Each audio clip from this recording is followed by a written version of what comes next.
పత్రిక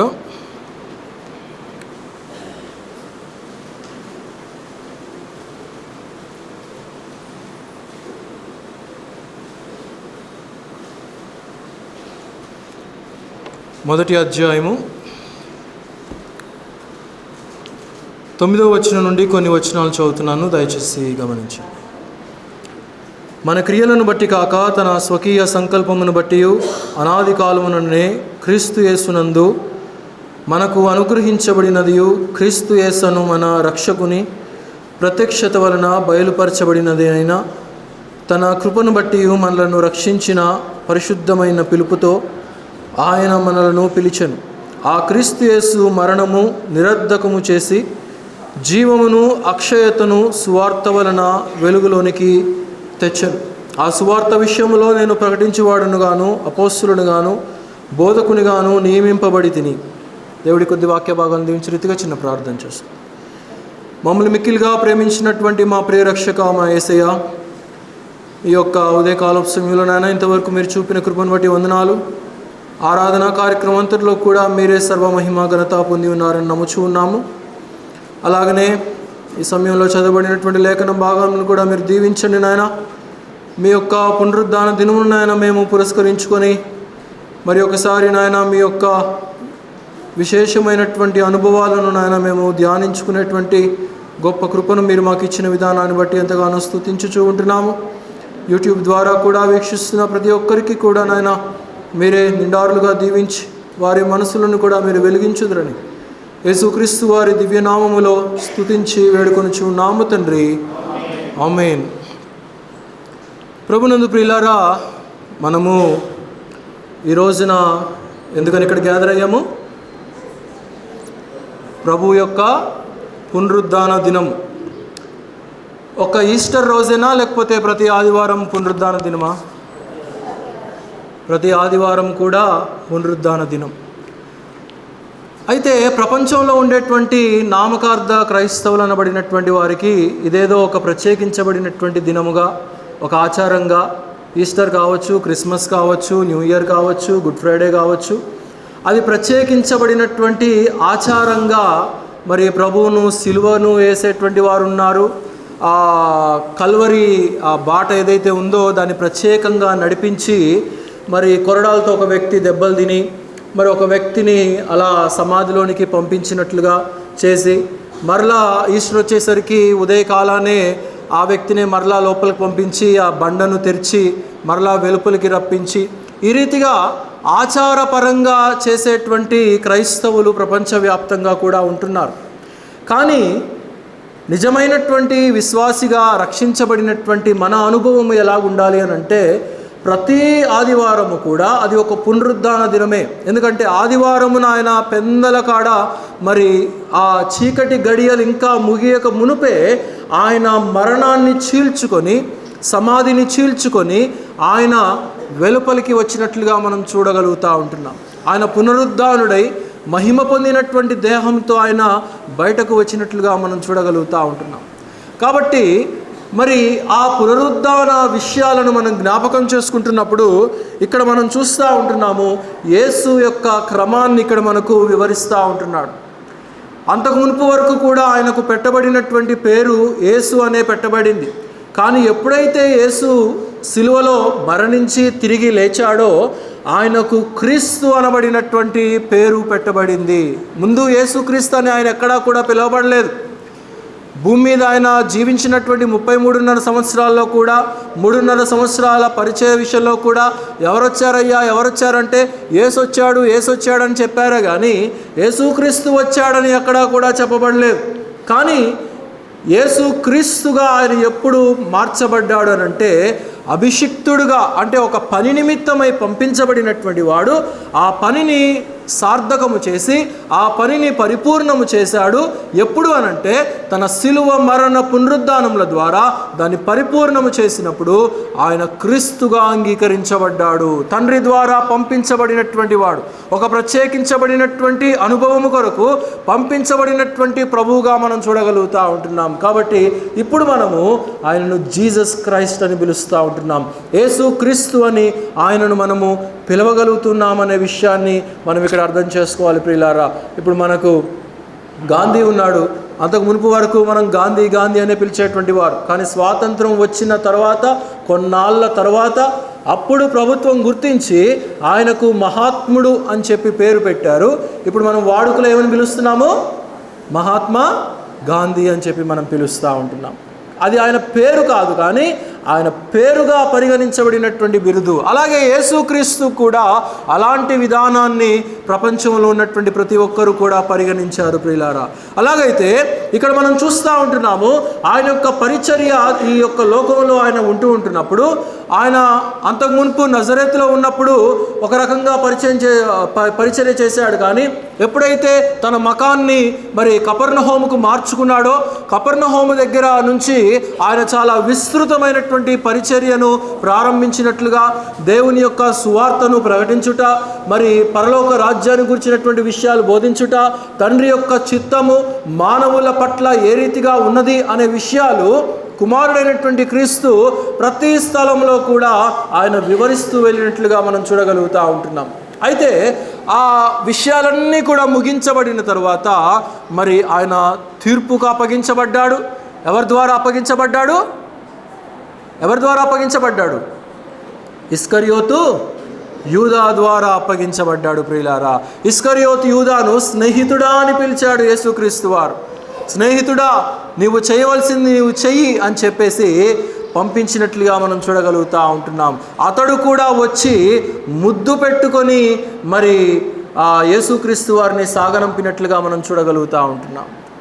కాబట్టి మరి అంతగా కీడు చేసినటువంటి వ్యక్తిని సహితము కూడా క్షమించేటువంటి స్వభావము కలిగినటువంటి ప్రభువును మనం చూడగలుగుతూ ఉంటున్నాం. సైనికులు వచ్చేసినప్పుడు మరి పేతురు ఒక కత్తి తీసుకొని చెవుని నరికేస్తే, పేతురు ఎందుకలా తొందరపడతావు అని చెప్పేసి పేతురుని కూడా క్షమించి, ఆ సైనికుల్ని కూడా క్షమించి తను తాను అప్పగించుకోవటానికి ఇష్టపడినట్లుగా మనం ఇక్కడ చూడగలుగుతూ ఉంటున్నాం. అయితే ఆయన అప్పగించబడ్డాడు, తీర్పు చేయబడింది. ప్రజలందరూ కూడా సిలువ వేయాలి, సిలువ వేయాలి, సిలువ వేయాలని చెప్పారు. చెప్పిన తర్వాత పిలాతేమో, ఈయనలో నాకు ఏ నేరము కూడా కనిపించట్లేదు, ఈయన్ని మీరు ఎందుకు సిలువ వేయాలని కోరుకుంటున్నారో నాకు అర్థం కావట్లేదు, మీకు ఇష్టమైతే నేను ఈయన్ని విడుదల చేస్తాను, మరి బరబ్బాని నేను సిలువ వేస్తానంటే ప్రజలు ఏం కోరుకున్నారు? బరబ్బానే సిలువ వెయ్యి, విడుదల చెయ్యి, క్రీస్తును సిలువకు అప్పగించు అని చెప్పేసి చెప్పారు. ఇంకా ఏం చేయాలో తెలియనటువంటి పరిస్థితుల మధ్య ఆయనను సిలువకు అప్పగించేశారు. మరి ఆయన సిలువలో ఎన్నో 7 మాటలు చెప్పారు. మరి అనేక రకాలైనటువంటి పరిస్థితుల మధ్య మరి ఆయన 3 గంటల సమయంలో తండ్రికి తన ప్రాణాన్ని అప్పగించినట్లుగా మనం చూడగలుగుతూ ఉంటున్నాం. సిలువ ప్రాసెస్ అనేది చాలా స్లో ప్రాసెస్. మరణించటానికి వెంటనే చనిపోరు. సిలువ వేయబడినటువంటి వ్యక్తి ఆ మరణపు వేదనను అనుభవించి ఎప్పుడో చాలా సమయం తర్వాత ప్రాణాలు పోతాయి. కానీ యేసుక్రీస్తు వారు మాత్రం అలా చేయలేదు. ఎందుకంటే తనకు సమస్త అధికారము ఉన్నది కనుక, తన ప్రాణము పెట్టడానికి తనకు అధికారం ఉన్నది, తన ప్రాణము తీసుకోవడానికి తనకు అధికారం ఉన్నది. కాబట్టి ఆయన ఎప్పుడు తండ్రికి తన ప్రాణాన్ని అప్పగించాలో ఆ సమయంలో తండ్రి, ఇదిగో నా ప్రాణాన్ని, నా యొక్క ఆత్మని నేను నీ యొక్క చేతులకు అప్పగించేస్తున్నానని చెప్పేసి అప్పగించేశాడు. ఆ యొక్క సైనికుడు వచ్చి ప్రక్కలో బల్లెపు పోటుతో పొడుస్తూ ఉంటారు. చచ్చాడా లేదా ఒకసారి గమనిద్దామని చెప్పేసి అప్పటికే యేసుక్రీస్తు వారు ప్రాణాన్ని అర్పించేసినట్లుగా ఆ బల్లెముతో పొడిచినప్పుడు నీరు కూడా రక్తంతో పాటు వచ్చి చిందినట్లుగా మనం చరిత్ర ద్వారా అర్థం చేసుకోవచ్చు. అయితే యోహాను సువార్త 19వ అధ్యాయం 38వ వచనానికి వచ్చేసరికి అరిమతయ యోసేపు అనబడినటువంటి ఒక యూదుడు, అప్పటి వరకు ఆయన క్రీస్తును అంగీకరించానని బాహాటముగా ఆయన చెప్పుకోలేదు. ఎక్కడా కూడా రహస్య బిలీవర్, సీక్రెట్ బిలీవర్గా ఉండి యేసును గురించినటువంటి విషయాలన్నీ కూడా గ్రహిస్తూ, యేసులో ఒక గొప్ప సత్యమున్నదని, ఒక మార్గమున్నదని, ఈయన ద్వారా జీవానికి ఏదో ఒక నూతనమైనటువంటి మార్గము స్థాపించబడబోతుందనే విషయాన్ని అరిమతయ యోసేపు గ్రహించి, యేసు యొక్క బాడీని నాకు కావాలి అని చెప్పి పిలాతు దగ్గరికి వెళ్ళి, ఆయనను సమాధి చేయడానికి నాకు పర్మిషన్ ఇవ్వు, ఆయన దేహాన్ని నాకు ఇవ్వు, నేను సమాధి కార్యక్రమాలు చేస్తానని చెప్పేసి మరి అరిమతయ యోసేపు వచ్చి పిలాతుని అడిగినప్పుడు అరిమతయ యోసేపు అడిగి ఓకే అని అంటాడు. యేసుకు సొంత సమాధి లేదు, చాలామంది పాశ్చాత్య దేశాల్లో మనం గమనిస్తే ముందుగానే వాళ్ళు బ్రతికుండగానే వీలునామాలో రాసేస్తారు ఎక్కడ వారి యొక్క సమాధిని చేయాలి, ఎవరెవరు రావాలి ఆ సమాధి కార్యక్రమానికి, ఏ పాస్టర్ గారు వాక్యం చెప్పాలి, ఎవరు ప్రార్థన చేయాలి, మరి ఎవరు ఆ యొక్క కార్యక్రమాలన్నీ లీడ్ చేయాలి. ముందుగానే మనీ కూడా పే చేసేస్తారు. ముందుగానే స్థలాన్ని కేటాయించేసుకొని సమాధి కూడా కట్టించేసుకుంటారు. అంటే అది ఓపెన్ సిస్టంతో కట్టించుకుంటూ ఉంటారు. ఇప్పుడు మన దేశాల్లో కూడా కొంతవరకు ప్రారంభమైంది ఆ యొక్క అనుకరణ. అయితే అరిమతయ యోసేపు తన కోసమని ఒకవేళ ఆ సమాధిని కొనుక్కొని ఉంటాడు. ఒకవేళ భార్య అడిగితే అడిగి ఉండవచ్చు, ఏమయ్యా ఇది మన కోసమని మనం ఏర్పాటు చేసుకున్నాం కదా, నీవెందుకని ఆయన దేహాన్ని తెచ్చిపెడితే అది ఆయన సమాధి అయిపోతుంది కదా అని చెప్పి అడుగుంటే, ఒకవేళ ఆయన చెప్పుంటాడు ఈయన 3వ దినాన లేస్తాడు, ఈయన ఒక గెస్ట్గా మాత్రమే ఈ యొక్క సమాధిలో ఉంటున్నాడు అని చెప్పేసి బహుశా ఒకవేళ చెప్పుండవచ్చేమో. ఎందుకు అనంటే అరిమతయ యోసేపు యేసు ప్రభు వారు చెప్పినటువంటి మాటల మీద విశ్వాసము కలిగినటువంటి వాడు కనుక అప్పటి వరకు రహస్యముగా ఉన్నటువంటి వాడు ఇక యూదుల్ని లెక్క చేయలేదు, పరిసయ్యులను లెక్క చేయలేదు, అధికారులని లెక్క చేయలేదు, శాస్త్రులను లెక్క చేయలేదు, ఎవరిని కూడా లెక్క చేయకుండా తన విశ్వాసాన్ని, దేవుని మీద ఉన్నటువంటి ప్రేమను, దేవుని యొక్క శరీరాన్ని నాకు ఇవ్వండి అని చెప్పేసి ఆయనను సమాధి కార్యక్రమాలకు ముందుకు తీసుకొని వెళ్ళినట్లుగా మనం చూడగలుగుతూ ఉంటున్నాం. ఆయనతో పాటు మరి ఒక వ్యక్తి కూడా జాయిన్ అయ్యాడు. ఈయన కూడా రాత్రుల్లో యేసుక్రీస్తు వారిని కలుస్తూ ఉండేటువంటి వారు. ఎవరతను చెప్పండి? నికోదేము. ఆయన కూడా అరిమతయ యోసేపుతో పాటు కలిసి ఇంకా కొంతమంది ప్రభువును ప్రేమించినటువంటి వారందరూ కూడా కలిసి నికోదేము ఏం చేశాడంటే మరి 100 సేర్లు మైర్ను పట్టుకొచ్చాడు, ఆ యొక్క బోలమును పట్టుకొని వచ్చి ప్రభు యొక్క శరీరానికి దానిని రాసి, ఆ సుగంధ ద్రవ్యాలను రాసి యూదుల ఆచార ప్రకారంగా శరీరం మొత్తానికి కూడా ఆ యొక్క సుగంధ ద్రవ్యాలను పూసి సన్నని నారబట్టతో బాడీనంతా కూడా చుట్టి దానిని సమాధిలో పెట్టేటువంటి క్రమంలో నికోదేము కూడా పాలివాడై ఉన్నట్లుగా మనం చూస్తూ ఉంటున్నాం. చూడండి, యేసు ప్రభు వారి సమాధి చేయటానికి సొంత శిష్యులు రాలేదు. శిష్యులు చెట్టుకొకడు పుట్టకొకడు పారిపోయారు. ఈయనతో పాటు ఉంటే, ఒకళ్ళు సిలువ దగ్గర ఈయనతో పాటు నిలబడితే మమ్మల్ని కూడా శిక్షిస్తారేమో, మమ్మల్ని కూడా సిలువకు అప్పగిస్తారేమో అని చెప్పి ప్రాణ భయము చేత బ్రతికుంటే బలిసాకు తినైనా బతకచ్చు అని చెప్పేసి ప్రతి ఒక్కడు కూడా పారిపోయారు. కానీ ఎవరు వచ్చారు ముందుకి? రహస్యముగా విశ్వాసము కలిగినటువంటి అరిమతయ యోసేపు వచ్చాడు. నికోదేము కూడా వచ్చి ఆ ఆచరణలో పాలిభాగస్తులుగా ఉన్నట్లుగా మనం చూడగలుగుతూ ఉంటున్నాం. కాబట్టి ప్రభునందు ప్రియులారా, ఆయన మీద ఎవరికి ప్రేమ ఉన్నది, ఎవరికి ప్రేమ లేదనేది కష్ట సమయాలలో మనం అర్థం చేసుకోవచ్చు. ఎవరు మనకు సహాయంగా ఉంటారు కష్ట సమయంలో, ఎవరు మనల్ని ఆదరిస్తారు, మనకొక ఇబ్బంది వచ్చినప్పుడు, మనకొక శ్రమ వచ్చినప్పుడు, మనకొక తెలియనటువంటి ఇబ్బంది మన కుటుంబానికి, మన వ్యక్తిగతమైనటువంటి జీవితాల్లో మనకు ఎదురైనప్పుడు ఎవడు నిలిచేటువంటి వాడు, ఎవడు మనల్ని తూలనాడేటువంటి వాడు అనే విషయాలు మనం అర్థం చేసుకోవచ్చు. శిష్యులు ఇక్కడ పారిపోయినటువంటి వారిగా మనం చూస్తూ ఉంటున్నాం. యూదా ప్రజలు కూడా వెళ్ళిపోయారు. వారం ముందు సీన్ ఏంటి? యెరూషలేములోకి ఎలా ఆహ్వానించారు? They gave a great welcome. యూదుల రాజుగా వస్తున్నటువంటి వాడికి హోసన్నా హోసన్నా హోసన్నా, దావీదు కుమారునికి జయము జయము జయము అని పలికినటువంటి అదే ప్రజలు సమయం వచ్చేసరికి ఏం చేశారు? ప్రభుకు హ్యాండ్ ఇచ్చేశారు. ఫికిల్ మైండెడ్, చంచలమైనటువంటి మనస్తత్వం కలిగినటువంటి వారు. చంచలమైనటువంటి మనసు ఎలా ఉంటుందంటే, ఒక స్థిరమైనటువంటి ఆలోచన ఉండదు, స్థిరమైనటువంటి బుద్ధి ఉండదు, స్థిరమైనటువంటి నిలకడ ఉండదు, ఒక స్థిరమైనటువంటి స్థానం ఉండదు. ఫికిల్ మైండెడ్ ఏమవుతుందంటే, చంచలమైనటువంటి మనస్సు ప్రపంచమంతా కూడా తిరిగినట్లుగా వీళ్ళందరూ కూడా పారిపోయారు, ప్రభువును వదిలిపెట్టేసినట్లుగా మనం ఇక్కడ చూడగలుగుతూ ఉంటున్నాం. పేతురు ఒక చక్కటి మాట అంటున్నాడు, దయచేసి త్రిప్పండి.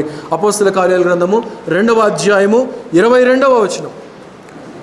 అపోస్తుల కార్యముల గ్రంథము 2వ అధ్యాయము 22 నుంచి చదవండి. 2:22.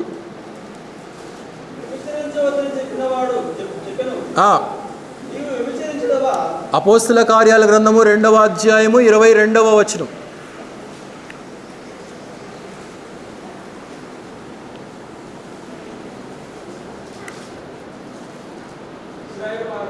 ఇశ్రాయేలు వారలారా, ఈ మాటలను వినుడి. దేవుడు నజరేయుడైనటువంటి యేసు చేత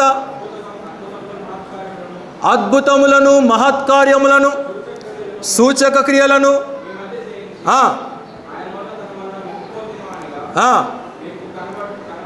కనబరచెను.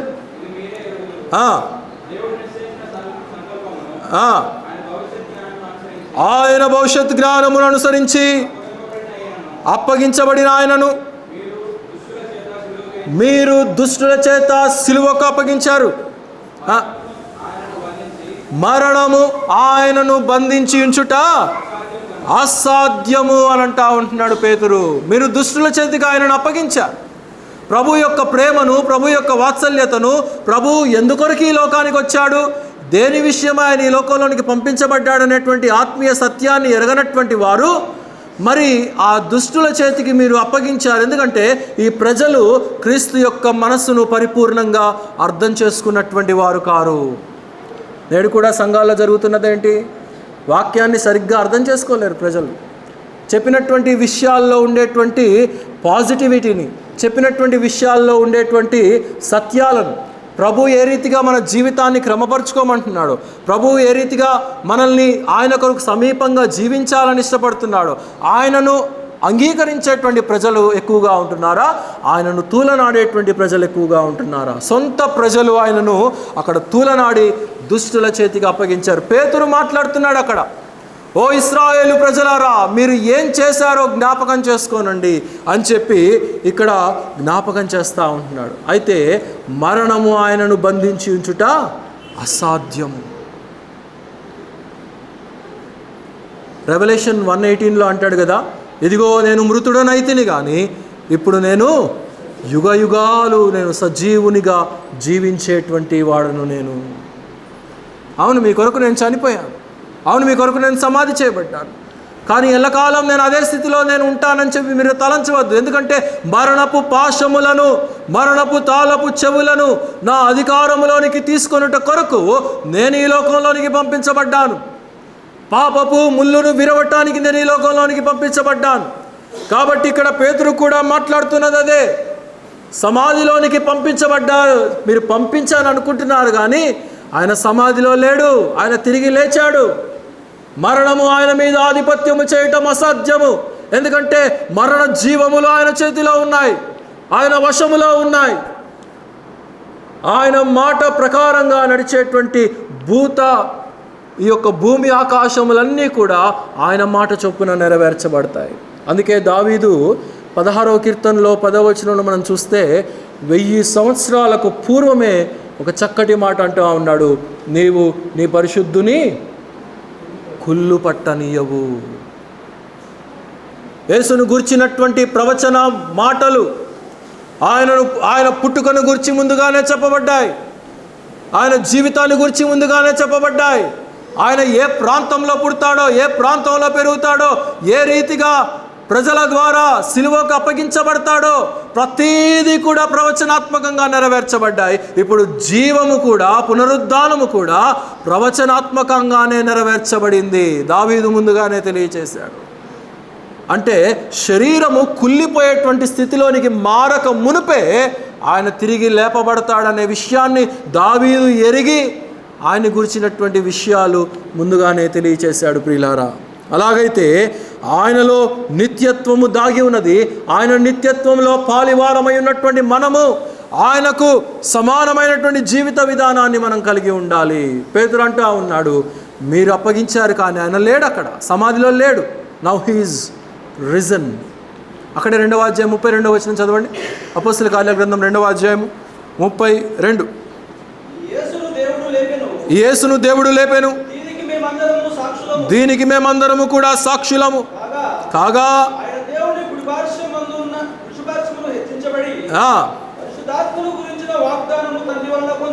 పరిశుద్ధాత్మను గురించినటువంటి జ్ఞానమును దేవుని వల్ల పొంది దీనినే కుమ్మరించినాడు కనుక పేతురు అక్కడ ఏం చెప్తున్నాడంటే ఆయన మరణ పునరుద్ధానములకు మేమే సాక్షులము.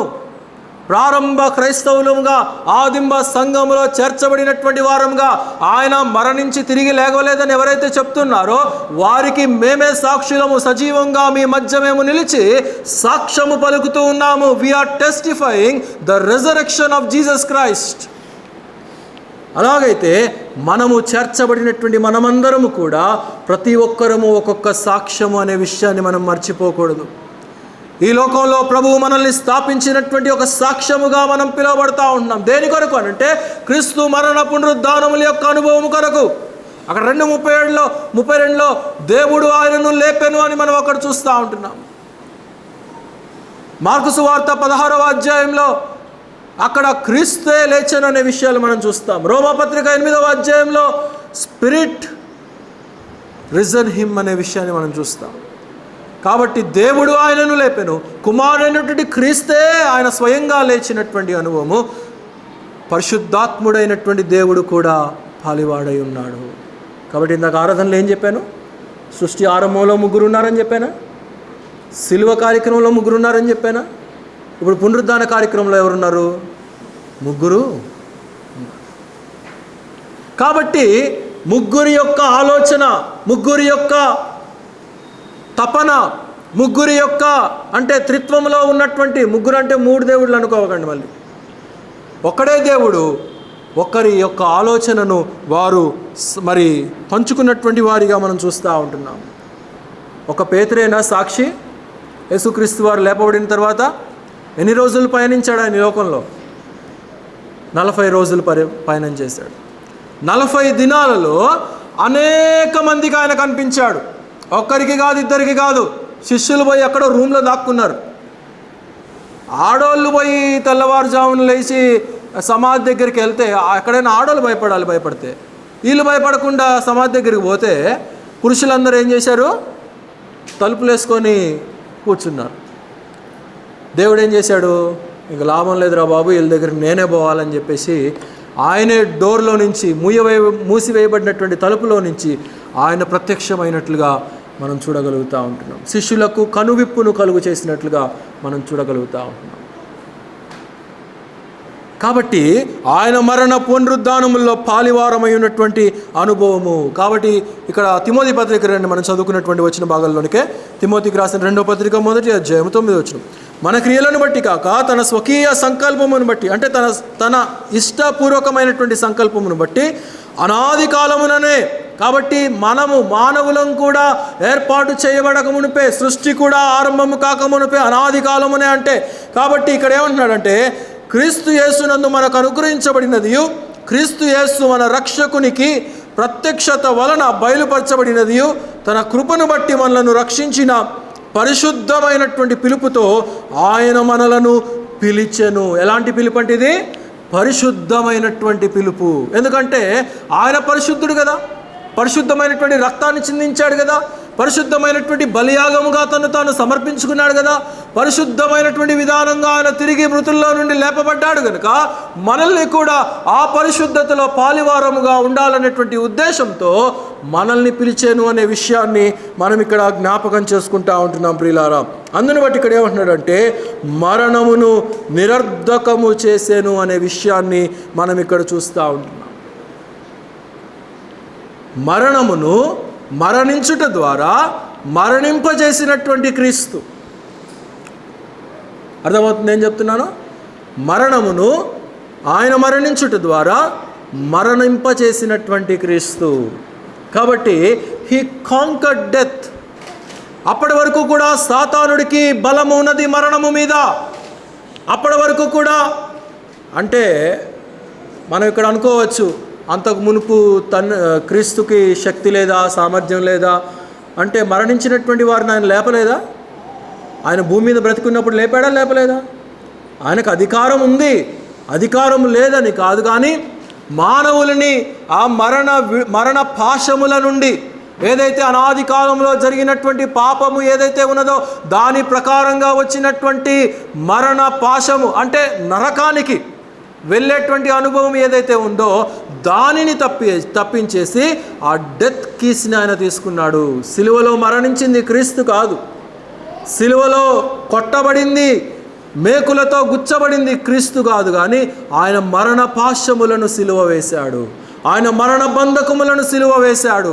తాను సిలువ వేయబడుట ద్వారా ఆ మరణాన్ని ఓడించాలనేటువంటి తన బలమైనటువంటి సంకల్పము ద్వారా సాతానుడికి సిలువ వేశాడు. ఆయన దయ్యాల సమూహాలకు ఆయన సిలువ వేశాడు అనే విషయాన్ని మనం ఇక్కడ అర్థం చేసుకోవాలి ప్రియులారా. హెబ్రీయులకు రాసిన పత్రిక తిప్పండి, 2వ అధ్యాయము 14వ వచనం. కాబట్టి ఆ పిల్లలు రక్త మాంసములు గలవారైనందున మరణము యొక్క బలము కలిగినటువంటి వానిని, అనగా అపవాదిని మరణము ద్వారా నశింపచేయుటకును విడిపించుటకును ఆయన కూడా రక్త మాంసముల్లో. ముందు పిల్లలు అన్నాడు, రక్త మాంసంలో పాలు పొందినటువంటి పిల్లలు అన్నాడు. అంటే మనల్ని ఆ మరణ పాశములు, బంధకములు, అపవాదికి కలిగి ఉన్నటువంటి బలాన్ని, చాలామందిని గమనించండి, ఎవరికైనా దయ్యం పట్టిందంటే ఆ దయ్యం ఇంకేముంది, చచ్చిపోతాడు, అయిపోతాడు. కొన్నిసార్లు దయ్యాలు మాట్లాడుతూ ఉంటాయి. ఏమని అంటే, ఈ వ్యక్తిని నేను తీసుకొని వెళ్ళిపోతాను అని చెప్పేసి కొన్ని సందర్భాల్లో మనం గమనిస్తూ ఉంటాం. దయ్యాలకి శక్తి లేదు మనిషి యొక్క ప్రాణాన్ని తీయటానికి. అవి కేవలం ఏం చేయగలవు అని అంటే, మనిషి యొక్క డైలీ ట్రెడిషన్ని మార్చగలవు. అనారోగ్యకరమైనటువంటి పరిస్థితులకు దయ్యాలు తీసుకొని పోయి అనారోగ్యంలోనికి క్షీణించుకొని పోయి అనారోగ్యము ద్వారా మరణింప చేయగలవే కానీ దయ్యము దూరినంతటి మాత్రాన ఆ ఆత్మ మీద పూర్తి కంట్రోల్ అనేది దయ్యానికి ఎప్పుడూ కూడా లేదనే విషయాన్ని మనం అక్కడ గమనించాలి ప్రియులారా. అందుకే యేసుక్రీస్తు వారు అనేకమైనటువంటి దయ్యాలతో ఆయన మాట్లాడినప్పుడు ఏ దయ్యం కూడా నేను వీడిని తీసుకొని పోవడానికి నేను వచ్చానని చెప్పి అక్కడ కూడా మాట్లాడలేదు దయ్యాలు యేసుక్రీస్తు వారితో. కాబట్టి ఇక్కడ మనం చూస్తూ ఉంటున్నాము, ఆయన రక్త మాంసములలో పాలివాడగుట ద్వారా, ఆయన మరణ పాశములను ఆయన ఓడించుట ద్వారా అపవాదికి ఉన్నటువంటి బలాన్ని ఏం చేశాడు? బలహీనపరిచేశాడు. లూసిఫర్ ఎదుటకు వెళ్ళి, గివ్ మీ ద కీస్, తాళాలు ఇచ్చేయి నాకు, ఇక నీకు అధికారం లేదు. ఆ పరిపూర్ణమైనటువంటి పాప వైరాన్ని సమూలంగా తుడిచిపెట్టేశాడు క్రీస్తు జీవించుట చేత అనే విషయాన్ని మనం ఇక్కడ అర్థం చేసుకోవాలి ప్రియులారా. కొలసీలకు రాసిన పత్రిక 2వ అధ్యాయం 13వ వచనం తిప్పండి. కొలసీలకు రాసిన పత్రిక 2వ అధ్యాయము 13వ వచనం. మరియు అపరాధముల వలనను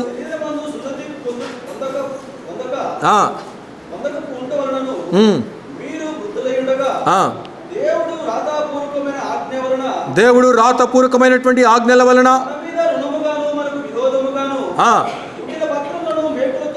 ఉండిన పత్రమును, అనగా సాతానుడిని, వాడి యొక్క బలాన్ని, అంధకార సంబంధమైనటువంటి శక్తులన్నిటినీ కూడా సిలువకు మేకులతో కొట్టి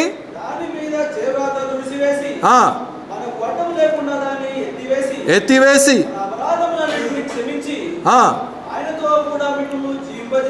ఆయనతో కూడా మిమ్ములను జీవింపజేశాను. మిమ్ములను అంటే ఎవరిని? మనల్ని ఆయన జీవింపచేశాడు. ఆయన జీవించుట చేత, because of his resurrection we are being resurrected in Christ. మనము అట్టి అనుభవంలో పాలివారమయ్యాం. మనం అలాంటి క్రీస్తుని మనం ధరించుకొని ఉన్నాం. అందుకే ఎఫెసీ పత్రిక 6వ అధ్యాయం 12వ వచనంలో కూడా, మీరు ఇప్పుడు పోరాడునది శరీరులతో కాదు కానీ అంధకార సంబంధమైనటువంటి లోకనాథులతో, దాని యొక్క బలగాలతో, దాని యొక్క శక్తులతో. అంటే సాతానుడు ఉన్నాడు, ఎంటైర్ స్పేస్ వాడి కంట్రోల్లో ఉంది, ఎంటైర్ స్కై వాడి కంట్రోల్లో ఉంది, ఎంటైర్ ప్రపంచం పాపమనబడినటువంటి ఊగిసలాటలో వాడి కంట్రోల్లో ఉంది. అయితే అంతకు మునుపు పాత నిబంధనలో ఉన్నటువంటి విశ్వాసులు ఎవరైతే ఉన్నారో ఆ విశ్వాసులందరూ కూడా మరి వారు పాతాళములో దాచిపెట్టబడినటువంటి ఆత్మలుగా వారు ఉంటున్నారు. అప్పటి వరకు వారికి పరలోకంలో ప్రవేశము లేదు. ఎందుకంటే ఈ పాపానికి పరిపూర్ణమైనటువంటి నివృత్తి జరగలేదు. జరిగిందా పాత నిబంధనలో? చెప్పండి. పాత నిబంధనలో పాపానికి పరిపూర్ణమైనటువంటి నివృత్తి జరగలేదు.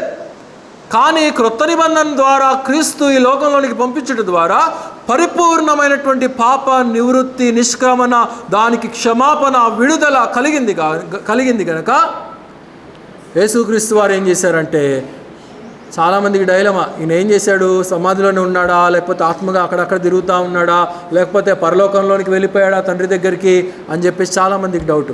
ఎఫెసీ పత్రిక తిప్పండి, 4వ అధ్యాయం. ఎఫెసీ పత్రిక 4వ అధ్యాయము 8వ వచనం. అందుచేత ఆయన ఆరోహణమైనప్పుడు చెరగా అంటే పాత నిబంధన విశ్వాసులు ఎవరెవరైతే ఉన్నారో, అబ్రహాము కావచ్చు, రూతు కావచ్చు, యెహోషువ కావచ్చు, మోషే కావచ్చు, 2 వ్యక్తులు మాత్రమే పాత నిబంధనలో పరలోకంలోనికి ఆరోహణమయ్యారు. మిగిలిన వాళ్ళు ఎక్కడ కూడా ఆరోహణమయ్యారు, కొనిపోబడ్డారు అనేది ఎక్కడ కూడా లేదు. ఎవరా 2 వ్యక్తులు? చెప్పు.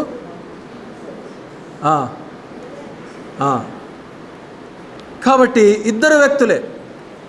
కానీ మిగిలిన వారందరూ ఎక్కడున్నారంటే పాతాళములో. అక్కడ 2 విభాగాలు ఉన్నాయి.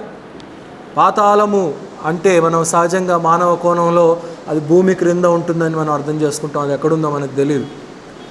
అయితే దాంట్లో 2 విభాగాలు ఉన్నాయి. ఒకటి టార్మెంటెడ్ సిట్యువేషన్, అంటే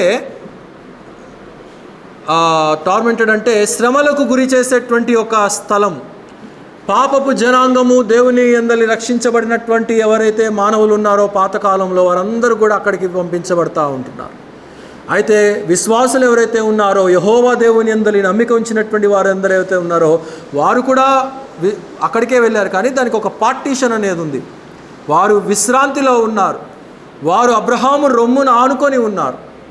కాబట్టి వారిని చెరగా ఈ మరణాన్ని ఓడించినటువంటి యేసుక్రీస్తు వారు వెంటనే ఏం చేశాడంటే, ఆ పాతాళములో బంధించబడి ఉన్నటువంటి ఆత్మలన్నింటినీ కూడా యుగయుగాలు కూడా ఆయన పరలోక సింహాసనములో ఆయనతో పాటు అనుభవించేటువంటి కృపను దేవుడు అనుగ్రహించి ఉన్నాడు. అందుకే ఆ మాట పౌలు తెలియచేస్తూ ఉంటున్నాడు. ఆయన చెరగా పరలోకములోనికి తండ్రి దగ్గరికి ఆయన సమీపింపచేసేటువంటి గొప్ప కృపను అనుగ్రహించినట్లుగా మనం చూస్తూ ఉంటున్నాం. కొరింథీయులకు రాసిన మొదటి పత్రిక 15వ అధ్యాయము 55వ వచనం త్రిప్పండి. కొరింథీయులకు రాసిన మొదటి పత్రిక 15వ అధ్యాయము 55వ వచనం. ఓ మరణమా నీ విజయం ఎక్కడా? ఓ మరణమా నీ ముల్లెక్కడా? మరణానికి సవాలు విసిరాడు. ప్రపంచంలో ఎవరైనా ఉన్నారా మరణానికి సవాలు విసగలిగినటువంటి వాడు? ఎవ్వడు లేడు. మరణము వచ్చింది అని అంటే వాడు ధనికుడైనా పేదైనా, వాడు ఏ వర్గానికి చెందినటువంటి వాడైనా, ఏ వర్ణానికి చెందినటువంటి వాడైనా మరణము ముందు తల వంచవలసిందే. కానీ మరణానికి ఎదురు నిలిచినటువంటి వాడు కేవలం యేసుక్రీస్తు వారు మాత్రమే.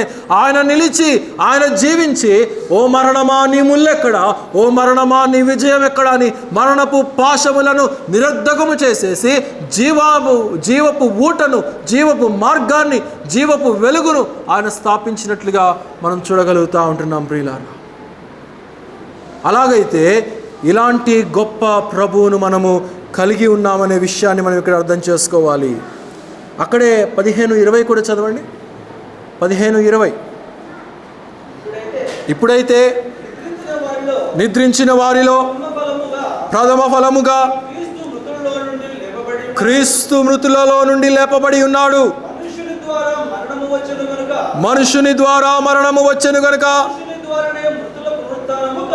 మనుషుల ద్వారానే మృతుల పునరుద్ధానమును కలిగెను. ఎలాగంటే మొన్న చెప్పాను కదా, ఆయనలో డ్యూయల్ నేచర్ ఉంది. ఆయన సేమ్ టైం మానవుడు, సేమ్ టైం దేవుడు. గనుక ఆయన ఆ ఆదిమ మానవుడైనటువంటి ఆదాము ద్వారా వచ్చినటువంటి పాపపు ప్రవేశము, ఈయన కడమ ఆదాముగా వచ్చి ఈయన ఆ మరణపు ముళ్ళును విరిచివేసి ఆ పాపాన్ని పూర్తిగా తుడిచిపెట్టేసినట్లుగా మనం చూడగలుగుతూ ఉంటున్నాం.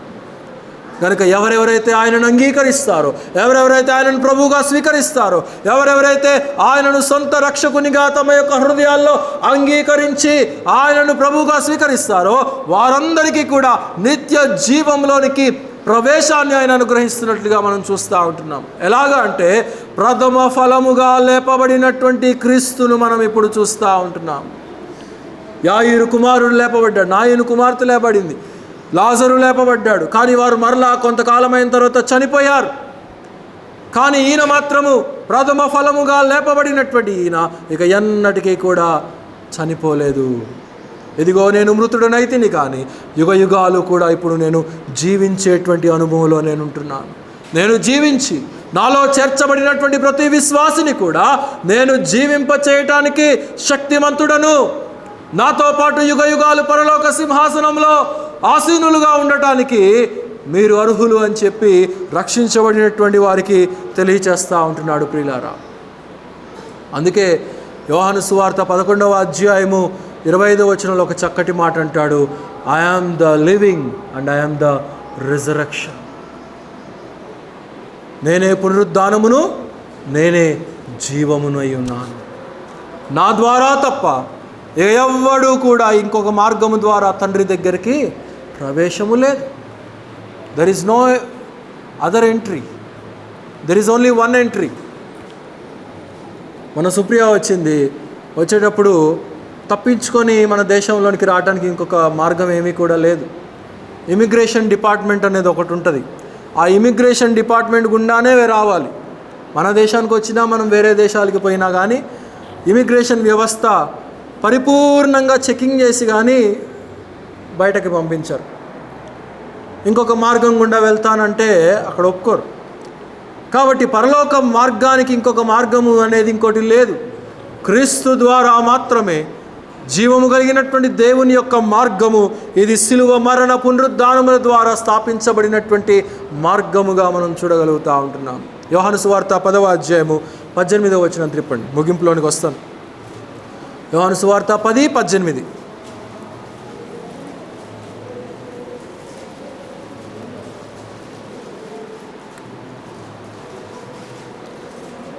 యోహాను సువార్త 10:18. ఎవడును నా ప్రాణమును తీయడు, నా అంతట నేనే పెట్టుచూ ఉన్నాను, దానిని పెట్టుటకు నాకు అధికారము కలదు, నా దాన్ని తిరిగి తీసుకోవటానికి కూడా నాకు సమస్త అధికారము కలదు. I have every authority which was given by my father అని చెప్పి అక్కడ కుమారుడైనటువంటి క్రీస్తు తెలియచేస్తూ ఉంటున్నాడు. అందుకే పౌలు ఫిలిప్పీ పత్రిక 3వ అధ్యాయము 9-10 వచనాల్లో ఏ విధము చేతనైనా కానీ ఆయన మరణ పునరుద్ధానములలో నేను పాలివాడనగునట్లుగా, ఒకవేళ ఆయన మరణ అనుభవంలో ఏదైనా మిగిలిపోయినటువంటిది ఏదైనా ఉంటే అది నేను తీసుకోవటానికి నేను సంసిద్ధుడుగా ఉంటున్నాను. ఆ మరణ పునరుద్ధానముల అనుభవము ప్రతి విశ్వాసిలో కూడా ఉండాలని పౌలు ఆ రీతిగా జీవించాడు. మనలందరినీ కూడా పరిశుద్ధాత్ముడు మనకు జ్ఞాపకం చేస్తున్నట్లుగా మనం చూడగలుగుతూ ఉంటున్నాం. కాబట్టి ఇక్కడ మరణమును నిరర్ధకము చేశాడు క్రీస్తు. ఏ రీతిగా అంటే తాను మరణించుట ద్వారా ఆయన తిరిగి లేచుట ద్వారా చెప్పిన మాట చెప్పిన విధంగా నెరవేర్చినటువంటి దేవుడు 3వ రోజున లేస్తానని చెప్పాడు. చెప్పిన మాటకు అనుగుణంగా ఆయన లేచాడు. ప్రపంచానికే ఇప్పుడు ఒక గొప్ప సవాల్, ఖాళీ సమాధి ఇజ్రాయెల్ దేశంలో ఇప్పుడు ఉన్నది. దానికి ఇరువైపులా కూడా గార్డ్స్ ఉంటారు. ఏమయ్యా ఏం జరిగింది ఇప్పుడు ఇక్కడ అంటే, ఎప్పుడో ఒక ప్రవక్త మరణించి తిరిగి లేచాడు, ఆయన ఖాళీ చేసినటువంటి సమాధి ఇది అని చెప్పేసి గార్డ్స్ చెప్తారు. వాళ్ళు యూదులు కాదు, అరబ్బులు, ముస్లిం మతాన్ని ఆచరించేటువంటి వారు. వారికి కూడా తెలుస్తుంది యేసులో ఉన్నటువంటి మహిమ. కానీ నేడు నామకార్థ క్రైస్తవులు గ్రహించుకోలేకపోతూ ఉంటున్నారు, సువార్తను అంగీకరించలేకపోతూ ఉంటున్నారు, ప్రభువును తమ హృదయాల్లో ఆహ్వానించలేకపోతూ ఉంటున్నారు. ఆయన ఎందుకొరకు మరణించాడో, ఆయన ఎందుకొరకు తిరిగి లేచాడో, ఎందుకొరకు ఇంతగా ఆయన ఆ మానవుని యొక్క శ్రమకు గురి కావాల్సి వచ్చిందో మానవులు అర్థం చేసుకోలేకపోతూ ఉంటున్నారు. ఇకనైనా అర్థం చేసుకుంటే ఆయన రక్షణ ప్రణాళికలో చేర్చబడితే పరలోక వారసులు అవుతారు. వారసులమైనటువంటి మనము ధన్యులము. ఆ పునరుద్ధాన శక్తిని ప్రతిరోజు కూడా మనము మన జీవితాల ద్వారా, మన ఆత్మీయత ద్వారా మనము కనపరచాలి. ఆయన వాయుమండల సంబంధమైనటువంటి అధికారమునంతటిని కూడా తుత్తునీయులుగా చేశాడు. మన గుడ్ ఫ్రైడే రోజు కన్నా కూడా మనకు జ్ఞాపకం చేశాడు కదా, అంధకారంలో ఉండేటువంటి సాతాను శక్తులన్నింటినీ కూడా ఆయన పోరాడి మనకు విజయాన్ని ఇచ్చాడు. కాబట్టి మనము కూడా పోరాడుతూ ఉంటున్నాం. అత్తలతో కాదు, మామలతో కాదు పోరాడాల్సింది, కోడలతో అల్లుళ్ళతో కాదు పోరాడాల్సింది. సాతానుడు నిత్యము మన ప్రక్కనే కాచుకొని ఉన్నాడు, ఎవరిని మృంగుదునా అని చెప్పేసి. వాడికి ఎలాంటి అవకాశం మనం ఇవ్వకూడదు. మన విశ్వాస జీవితము, మన పోరాటము పునరుద్ధాన శక్తిని పురస్కరించుకొని మనం ముందుకు సాగునట్లుగా దేవుడి కొద్ది మాటలు మనందరి హృదయాల్లో మరి నిండారులుగా దీవించునుగాక. మంచిది. ఈ రోజున మరి పలహారం ఏర్పాటు చేయటం జరిగింది. రియో ఇంకా రిని ఇద్దరు కూడా, రిని యూకేజీ అయిపోయి ఫస్ట్ క్లాస్లోనికి వెళ్తూ ఉన్నారు, ఆల్రెడీ స్కూల్కి వెళ్తూ ఉన్నారు. రియో సెకండ్ క్లాస్ అయిపోయి థర్డ్ క్లాస్కి వెళ్తూ ఉన్నారు. కనుక వారి ఇరువురి కొరకు అందరు ప్రార్థన చేస్తూ ఉంటున్నారు. మీ అందరి కొరకు పలహారం ఏర్పాటు చేయబడింది. మరి అశోక్ కుమార్ గారు వచ్చి ప్రార్థన చేసి పలహారం కొరకు కూడా ప్రార్థన చేసి ముగిస్తారు.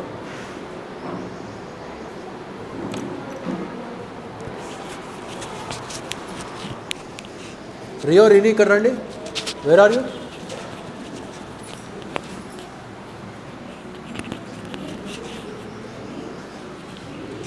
రావాలి త్వరగా.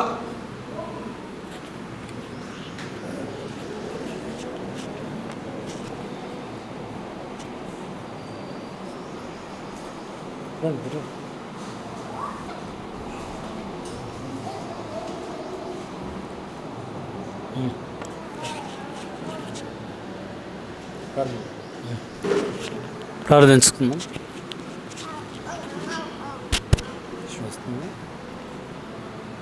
ప్రార్థించుకుందాం.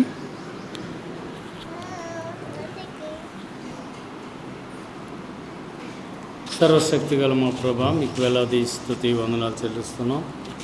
ఉదయకాలంలో ఆరాధనలోను అలాగే వాక్య పరిచర్లోనూ మీరు సహాయం చేసినటువంటి మా ప్రభా నీకు వందనాలు. నాయనా, మా కొరకు మీ ప్రాణాన్ని పెట్టారు. నాయనా, చీకటి శక్తులన్నింటినీ కూడా బంధించి ప్రియప్రభా, ఆ చీకటి శక్తుల యొక్క ప్రభావం మా మీద లేకుండా పునరుద్ధాన శక్తితో మమ్మల్ని నింపి నాయనా మీ కృపలో మమ్మల్ని భద్రపరిచి కాపాడుతున్నటువంటి మా ప్రభా నీకు వందనాలు. నిజంగా మీ ప్రాణాన్ని ఈ లోకంలో ఎవరు తీయలేరు. మీకు మీరుగా అర్పించుకున్నారు కనుకనే మరి ప్రభా మాకు విమోచన రక్షణ కలిగింది. మహోన్నతుడా మీకు వందనాలు. ఈ లోకంలో మరి అపవాది అనుకున్నాడు మరి ఇంతటితో ముగిసిందని, కానీ మరి నాయన మా ప్రభా సమాధిని గెలిచి తిరిగి లేచి, ఓ మరణమా నీ ముల్లెక్కడా, ఓ మరణమా నీ విజయం ఎక్కడని సవాలు విసిరినటువంటి మా ప్రభా నీకు వందనాలు చెల్లిస్తున్నాం. మహోన్నతుడా మీకు వేలాది స్తుతి స్తోత్రాలు. మీ దాసుని ద్వారా మా హృదయాలకు కావలసినటువంటి వర్తమానాన్ని అందించారు ప్రభా నీకు వందనాలు. మీ ద్వారానే తప్ప మరి తండ్రి దగ్గరికి ఎవరూ చేరలేరు. అందుకని నేనే మార్గము సత్యము జీవమునని తెలియజేసినటువంటి మా ప్రభా, మార్గమై ఉన్నటువంటి మా ప్రభా నీకు వందనాలు చెల్లిస్తున్నాం. అంధకార శక్తులన్నింటినీ కూడా మరి నాయన ఓడించి నాయన ఆ విజయము మాకు దయచేసినటువంటి మా ప్రభా నీకు వందనాలు చెల్లిస్తున్నాం.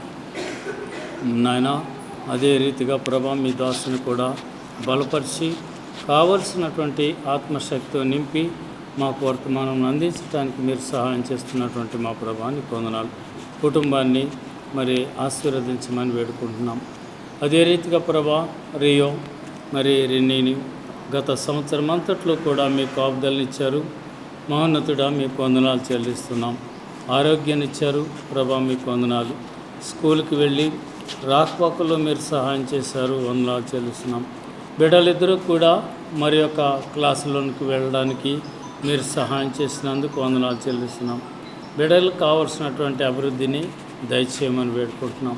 అదే రీతిగా ప్రభా మరి కాలేజీ బిడ్డలు కూడా పరీక్షలు రాశారు, మరి కొంతమందికి రిజల్ట్ వచ్చినాయి. అలాగే నాయన హై స్కూల్ బిడ్డలు కూడా మీరు సహాయం చేశారు. నాయన ప్రతి బిడ్డ మరి నీ సన్నిధిలో ఉండి ప్రార్థిస్తూ ఉన్నారు, సండే స్కూల్లో వాక్యాన్ని నేర్చుకుంటూ ఉన్నారు. ప్రభా మరి చిన్న బిడ్డలందరినీ కూడా మీరు మీ వాక్యంతో నింపుతున్నందుకు వందనాలు చెల్లిస్తున్నాం. వారి జీవితాలన్నింటిలో కూడా అభివృద్ధి దయచేయండి, కుటుంబాలకు సంతోషం దయచేయండి. మీ కృపను అనుగ్రహించమని వేడుకొంటున్నాం. అదే రీతిగా మరి మీ దాసుడు మరి తన బిడ్డల విషయంలో కూడా మీరు సహాయం చేశారు, అందుకై వందనాలు చెల్లిస్తూ ప్రభా ఏర్పాటు చేసినటువంటి నాయన ఈస్టర్ సందర్భంగా ఏర్పాటు చేసినటువంటి పలహారాన్ని కూడా దీవించండి. ప్రతి కుటుంబాన్ని నిండారుగా దీవించి మీ కృపలో భద్రపరిచి ప్రభా మీకు జీవితాంతం కూడా స్తుతులు చెల్లించే విధంగా నడిపించమని మా ప్రభును ప్రియ రక్షకుడైన యేసు పరిశుద్ధ నామములో స్తుతులు చెల్లించి ప్రార్థన చేసి వేడుకొంచున్నాం తండ్రి. ఆమేన్. మన తండ్రి అయినటువంటి దేవుని యొక్క ప్రేమయు, మన ప్రభువును మన రక్షకుడైనటువంటి యేసుక్రీస్తు వారి యొక్క కృపయు, పరిశుద్ధాత్ముని యొక్క అన్యోన్య సహవాసము సన్నిధి సర్వలోకంలో ఉన్నటువంటి పరిశుద్ధులందరితో పాటు చేరి వచ్చిన మనందరికీ నీ సదాకాలం తోడి నడిపించునుగాక. ఆమేన్. ఆమేన్. కాసేపు కూర్చోండి, ఎవరైనా పాట పాడండి అమ్మా. ఎవరస్తులు లేచి పలహారం దంచండి.